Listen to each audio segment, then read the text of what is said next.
What's that? You want to know what a welded diff is? Let me show you what an open diff is.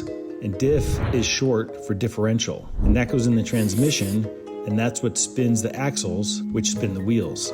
So in this picture, you can see all the gears inside the differential, and all these gears move around, and they move the axles, and that moves the tires. And so in an open differential, the tires can move at different speeds because they're not connected. They're only connected by that gear in the middle there.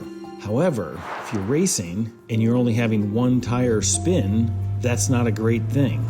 You want to have both tires spinning to pull yourself out of a turn or out of a corner or accelerate down the straightaway.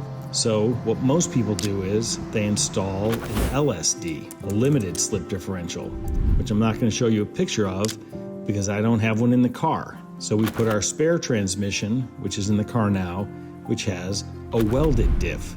And this is what a welded differential looks like. You can see someone basically stuck a piece of metal in between the gears and welded it in there so that all the gears are kind of locked in together. That makes it so the axles move at the same speed.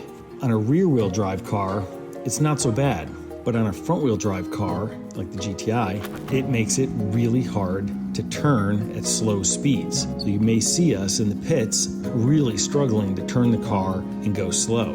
But once you're out on the track and you're moving, you're not really turning too tightly, and it's a lot easier to drive the car and steer the car when it's like, going on the track. It puts some stress on the parts, which you'll see what happens after Derek gets in the car, but that's what a welded diff is, and that's what we have in the car. We'll never put a welded diff in the car again. That's what we used. Hope this helped.